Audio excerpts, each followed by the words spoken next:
নমস্কাৰ, মই দেৱপ্ৰতিম। চীনৰ ওৱনফো বায়োটেক কোম্পানীৰ পৰা এটা $3কৈ ক্ৰয় কৰা হৈছিল কোভিড-19ৰ ৰেপিড টেষ্ট কিট। 20 টকাকৈ বিমান ভাড়া যোগ দিয়াৰ পাছত ভাৰতত এটা টেষ্ট কিটৰ মূল্য হৈ গৈ 245 টকা। এই ৰেপিড টেষ্ট কিটৰ আমদানিকাৰী আছিল মেট্ৰিক্স লেব।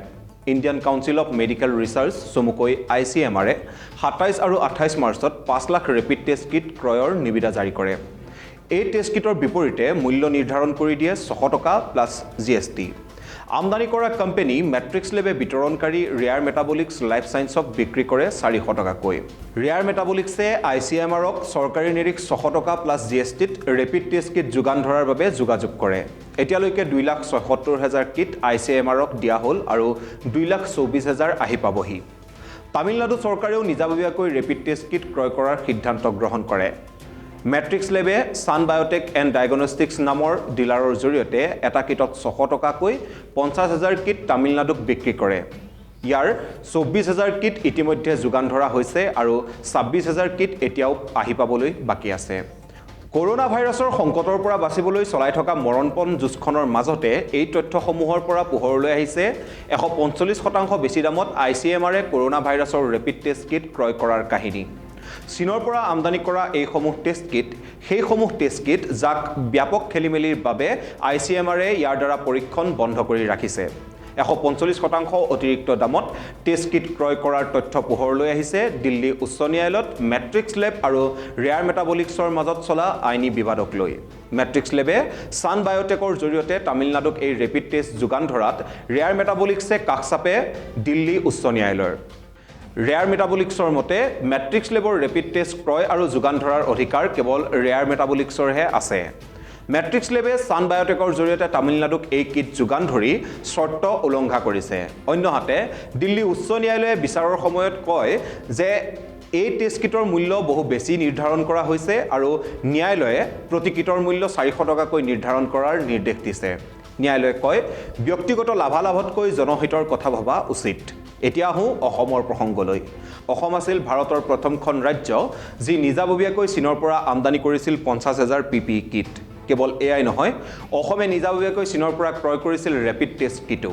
স্বাস্থ্যমন্ত্ৰী হিমন্ত বিশ্ব শৰ্মাই জনোৱা মতে এই কিটসমূহ ক্ৰয় কৰিছিল ওৱনফো বায়োটেক লিমিটেডৰ পৰা।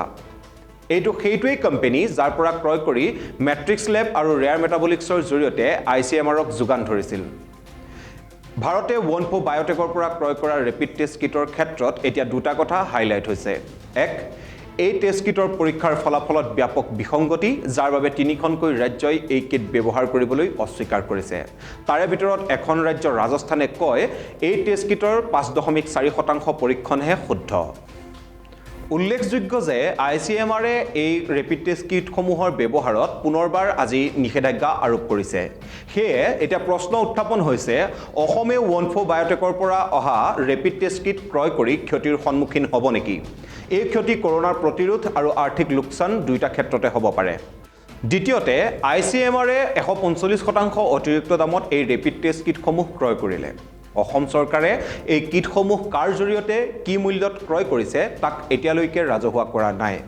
পৰিস্থিতি দেখি ৰাইজ আৰু সাংবাদিকেও এই বিষয়ত মন্ত্ৰীগৰাকীক প্ৰশ্ন কৰা নাই।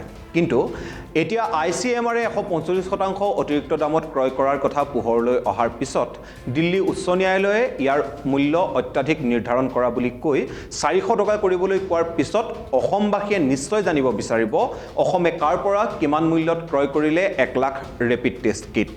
এইসমূহ তথ্য ৰাজহুৱা কৰি স্বাস্থ্যমন্ত্ৰী হিমন্ত বিশ্ব শৰ্মাই ৰাজকোষৰ ধন অপব্যয় হোৱা নাই বুলি অসমবাসীক আশ্বস্ত কৰিবনে? এইখিনিতে উত্থাপন কৰিব বিচাৰিছোঁ আৰু এটা গুৰুত্বপূৰ্ণ কথা।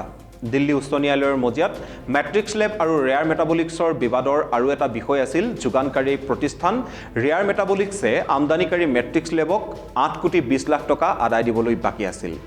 ৰেয়াৰ মেটাবলিক্সে আদালতক জনায় যে ICMRে যোগান ধৰা 2,76,000 কিটৰ বাবদ পাবলগীয়া টকা ICMRৰ পৰা পোৱা নাই।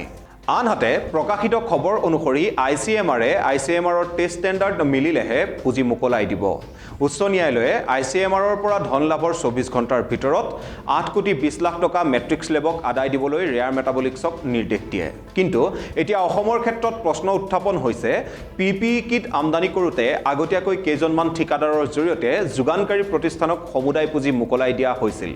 এতিয়া যদি অসমলৈ অনা ৰেপিড টেষ্ট কিটৰ ক্ষেত্ৰতো একেটাই ঘটনা ঘটিছে তেন্তে টেষ্ট ষ্টেণ্ডাৰ্ড নিমিলিলেও অসমৰ পৰা 1 লাখ ৰেপিড টেষ্ট কিটৰ ধন ওলাই গ'ল অৰ্থাৎ টেষ্ট ষ্টেণ্ডাৰ্ড নিমিলিলেও ICMRে পুঁজি মোকলাই নিদিবও পাৰে আৰু অসমে যদি PPE কিটৰ দৰে আগতীয়াকৈ পুঁজি মোকলাই দিছে তেন্তে টেষ্ট ষ্টেণ্ডাৰ্ড নিমিলিলেও আৰু কৰিবলগীয়া একো নাথাকিব সেয়ে ৰেপিড টেষ্ট কিটক লৈ উন্মোচিত হোৱা এই শেহতীয়া প্ৰেক্ষাপটত অসমৰ কৰোনা বিৰোধী যুঁজৰ সেনাপতি স্বাস্থ্যমন্ত্ৰী হিমন্ত বিশ্ব শৰ্মাই কিমান মূল্যত ৰেপিড টেষ্ট কিট ক্ৰয় কৰা হৈছে কাৰ পৰা ক্ৰয় কৰা হৈছে আৰু PPE কিটৰ দৰে আগতীয়াকৈ পুঁজি মোকলাই দিয়া হৈছে নেকি এই সকলো বিষয়ে কৰোনা বিৰোধী যুঁজখনৰ স্বাৰ্থত ৰাজহুৱা কৰা উচিত চাই থাকিব দ্য ক্ৰছ কাৰেণ্ট যদি আপোনালোকে আমাক ফেচবুকত চাই আছে তেনেহলে আমাৰ পেজ লাইক কৰক আৰু যদিহে আপোনালোকে আমাক ইউটিউবত চাই আছে তেনেহলে আমাৰ চেনেল সাবস্ক্ৰাইব কৰিবলৈ নাপাহৰিব